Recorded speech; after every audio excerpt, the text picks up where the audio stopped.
नमस्कार दोस्तों, स्वागत है आप लोग का हमारे शेयर मार्केट सीरीज की इस 6th वीडियो में। और दोस्तों आज हम बात करने वाले हैं आईपीओ के बारे में, इनिशियल पब्लिक ऑफरिंग के बारे में। ठीक है दोस्तों, क्या होता है आईपीओ और शेयर मार्केट में, इसमें कैसे काम होता है और इसकी क्या इंपॉर्टेंस है, ये हम समझने की कोशिश करेंगे। ठीक है, तो दोस्तों आईपीओ को समझने के लिए मैं आपको एक कहानी सुनाता हूँ। उस कहानी को आप ध्यान से सुनिए और आप समझ जाएंगे कि आईपीओ क्या होता है। ठीक है, मान के चलिए दोस्तों, मेरी एक कंपनी है। ठीक है, मैं एक प्राइवेट कंपनी का मालिक हूँ। अब क्या है कि उस प्राइवेट कंपनी में हिस्सेदारी किसकी है? मेरी है, मेरे भाई की होगी, मेरे माता पिता की होगी, मतलब कुछ खास खास दोस्त की होगी, चंद लोगों की होगी। ठीक है, हम चंद लोगों ने अपना पैसा लगा के कंपनी खड़ी की और हम उसको चला रहे हैं। अब होता क्या है कि अब हमको अपनी कंपनी को बड़ा करना है, एक्सपेंड करना है, नेशनल लेवल पे लेके जाना है, मतलब थोड़ा सा एक्सपेंडेशन करना है उसका। हमको प्लांट्स लगाने हैं और हमें नए नए प्रोजेक्ट्स शुरू करने हैं। ठीक है, नई नई टेक्नोलॉजी पे काम करना है, तो इसके लिए हमें चाहिए पैसा। अब ये पैसा हम कहाँ से लाएंगे? ठीक है, एक ऑप्शन आता है कि हम बैंक से जाके लोन ले सकते हैं। ठीक है, लेकिन दोस्तों इसमें क्या होगा कि हमको वो लोन जो है विद इंटरेस्ट हमको वापस भी करना होगा। ठीक है, तो दूसरा रास्ता क्या है? दूसरा रास्ता हमारे पास ये है कि हम क्यों ना एक जनरल पब्लिक को, यानी कि आम पब्लिक को अपनी कंपनी में थोड़ी सी हिस्सेदारी दे दें, उनको अपना हिस्सेदार बना लें कंपनी का। ठीक है, तो हिस्सेदारी के बदले उनको कुछ हम पैसा दे देंगे, या मतलब हिस्सेदारी देंगे तो वो हमको कुछ पैसा देंगे। ठीक है, तो जो पैसा मिलेगा शेयर के बदले, उसको वो जो रकम है, वो जो पैसा आएगा, उससे हम लोग अपनी कंपनी का ग्रोथ कर सकते हैं, एक्सपेंशन कर सकते हैं। ठीक है, तो ये कैसे, ये जो पूरा प्रोसेस है इसको आईपीओ बोलते हैं। अब इसकी प्रोसेस को थोड़ा सा समझते हैं। ठीक है, प्रोसेस कैसा है, यानी कि मेरी कंपनी की तरफ से मेरा मैनेजर, ठीक है, तो जो कंपनी का जो भी होगा मैनेजर ही समझ लीजिए। ठीक है, वो सबसे पहले हम क्या करेंगे, कंपनी जो है वो एक बैंक के पास जाएगी। ठीक है, उस बैंक को बोलते हैं इन्वेस्टमेंट बैंक। ठीक है, कोई भी एक अच्छी खासी रेप्यूटेड बैंक को वो सेलेक्ट करेंगे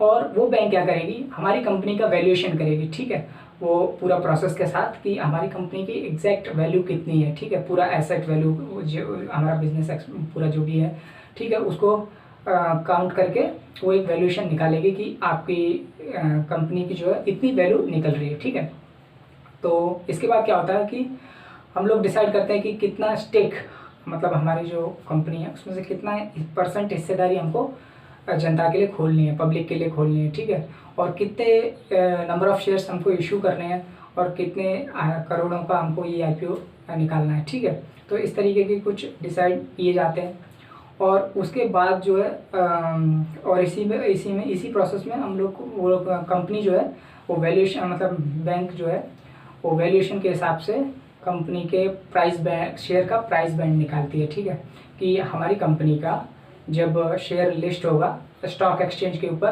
तो कितना प्राइस उसका रखा जाएगा। ठीक है, या कितना प्राइस बैंड में उसको रखा जाएगा। तो कभी कभी तो वो खुद ही कर देते हैं, लेकिन कभी कभी पब्लिक का वो लोग ओपिनियन ले लेते हैं। ठीक है, एक प्राइस बैंड दे देते हैं, तो उसमें जितना ज़्यादा लोग बिडिंग करते हैं उस प्राइस पे वो लोग लॉक कर देते हैं। ठीक है, इस तरीके से। तो दोस्तों ये हो गया एक प्रोसेस। ठीक है, और ये जो पूरा प्रोसेस है ये एक सेंट्रल गवर्नमेंट बॉडी रहती है, सेबी करके। ठीक है, तो जो सेबी है उसके रूल्स एंड रेगुलेशन के अपनाना पड़ता है किसी भी कंपनी को। जैसे मेरी कंपनी है, उसको स्टॉक एक्सचेंज पे लिस्ट होना है तो सेबी के गाइडलाइंस के तहत हमको पूरा प्रोसेस अपनाना होगा। ठीक है, और ये आईपीओ जो है वो 3 से 5 दिन तक रहता है। ठीक है, उन 3 से 5 दिन में आप क्या करते हो, एक जैसे कि इसमें जब शेयर्स अलॉट होते हैं, अलॉटमेंट का एक वो 3 से 5 दिन में हो जाता है। ठीक है, वो 3 से 5 में इसमें हमारी कंपनी के स्टॉक्स हमको पब्लिक में देने, तो उसमें कौन कौन किस किस को अलॉट होंगे वो बता रहा हूँ। पहला तो इंस्टीट्यूशनल रहते हैं, इंस्टीट्यूशन जो रहते हैं ना, इन्वेस्टर्स, यानी कि म्यूचुअल फंड्स टाइप और ऐसे जो फंड मैनेज करते हैं पब्लिक का, तो वो गए। और एक होते हैं नॉन इंस्टीट्यूशनल इन्वेस्टर्स, यानी कि जो हाई नेटवर्थ प्लेयर रहते हैं। ठीक है, जैसे राकेश झुनझुनवाला टाइप और ये राकेश दमानी, ये बड़े बड़े प्लेयर जिनका बहुत पैसा रहता है। ठीक है, इंडिविजुअली रहते हैं वो। ठीक है, इसलिए उनको इंडिविजुअल के तौर पर रहते हैं, वो कोई इंस्टीट्यूशन नहीं रहता, किसी पब्लिक का फंड मैनेज नहीं करते, तो उनको एक अलग कैटेगरी दिया रहता है। और एक रहती है जनरल पब्लिक। ठीक है, इसमें कुछ परसेंटेज वाइज, कोटा वाइज उनका रिजर्व रहता है कि जब कंपनी के शेयर्स पब्लिक में बटेंगे तो किस किस को कितना मिलेगा। पब्लिक के हिस्से में 35% आता है, 15% इंडिविजुअल वेल्दी पीपल, जो बोला मैंने इंडिविजुअल उनके, और बाकी जो बचा हुआ 50% वो रहता है इंस्टीट्यूशनल। ठीक है, जो म्यूचुअल फंड टाइप इनको मिलता है। ठीक है, तो इस तरीके से मिलता है और वहाँ से कंपनी जो है हमारी वो हमको पैसा देगी, मतलब हमारे शेयर्स खरीदेगी, हम उनको शेयर्स देंगे, हिस्सेदारी लेंगे और हमारे पास पैसा आ जाएगा। तो वो जो पैसा आ जाएगा उससे हम अपने बिज़नेस को एक्सपेंड कर सकते हैं, अपने बिज़नेस में लगा सकते हैं, ग्रोथ कर सकते हैं।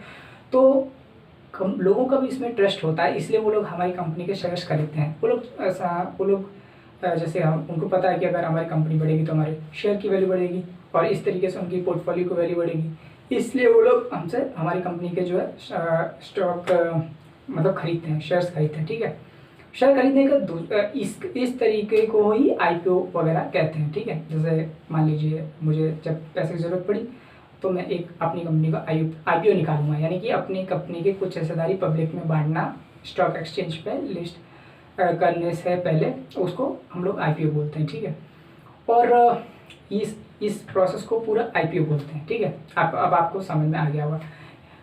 और इसमें ऐसा नहीं है कि अब थोड़ा सा मैं एक एडिशनल बात बोल रहा हूँ कि मान के चलिए अगर आप आईपीओ से शेयर नहीं ले पाते हैं तो स्टॉक एक्सचेंज पे लिस्ट होने के बाद भी आप ले सकते हैं, ऐसी कोई वो नहीं है।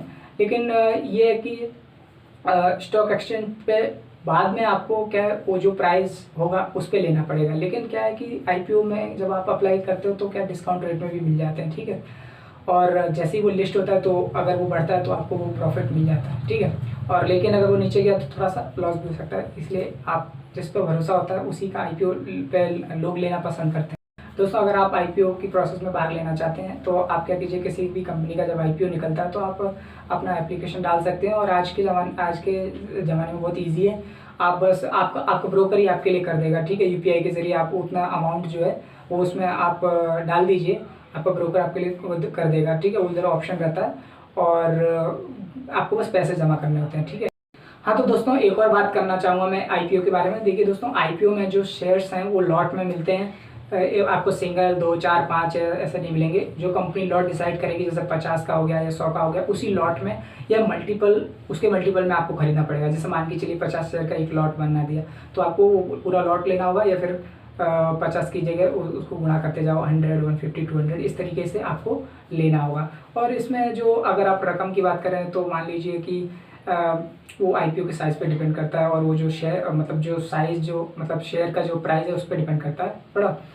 कहने का मतलब ये है कि आपको 15-20 हज़ार हो गए तो आप एवरेज किसी में भी आईपीओ को ले सकते हैं। ठीक है, और आईपीओ में एक बात और ख्याल रखनी है, मतलब आपको ख्याल रखनी चाहिए कि अगर आप आईपीओ में अप्लाई करते हैं तो ज़रूरी नहीं है कि आपको शेयर्स मिलेंगे कि नहीं मिलेंगे। ठीक है, इसकी कोई गारंटी नहीं है। अगर वो ओवर सब्सक्राइब हो जाता है तो मतलब क्या है कि बहुत सारे लोग आ जाते हैं। ठीक है, तो उसमें चंद लोगों को मिल पाता है। अगर आप लकी हो तो आपको मिल जाएंगे, नहीं तो नहीं मिलेगा। हाँ, और अगर मान के चलिए अंडर सब्सक्राइब हो जाता है पर एक लिमिट के अंदर तो आपको चांसेस मिल भी सकता है। ठीक है, तो आप अप्लाई कर सकते हैं। अप्लाई करने में कुछ भी नहीं जा रहा है। ठीक है, ब्रोकर के थ्रू सिंपल आप आराम से कर सकते हैं।